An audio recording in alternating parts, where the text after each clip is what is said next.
Olá pessoal, tô com Jetta 2.0 TSI. O mesmo estava apresentando um barulho forte no tensionador da correia de acessórios que toca alternador, ar-condicionado, virabrequim.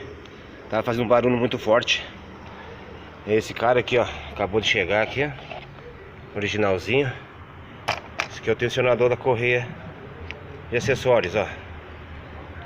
E para tirar ele eu tive que remover o alternador fora, porque aqui atrás dele, que segura ele, vai um esse aqui, ó. Olha o parafuso. Esse aqui, ó. Parafusinho Allen 5 que segura ele. Que nem tá aqui, ó. Tira ele fora aqui. Aqui o tensionador. Tive que baixar também o suporte do motor aqui, ó. 2 parafusos que tem para baixar o suporte.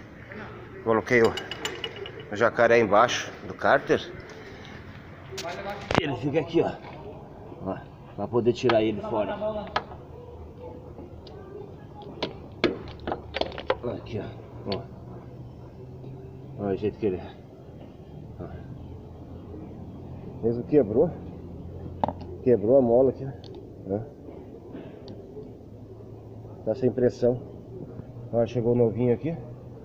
Vou instalar. O procedimento é o mesmo, né? Pega ele ali. Lá o buraquinho dele encaixar. Encaixa ali. Ó, tá lá.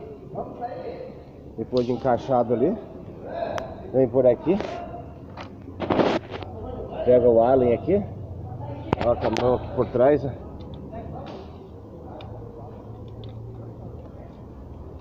Tem parafuso ele aqui, ó. E o cara usa uma Allen 5 para apertar ele lá. Depois coloca o alternador de volta, só tirei ele fora aqui, ó, para poder ficar melhor o acesso, poder tirar o parafuso lá.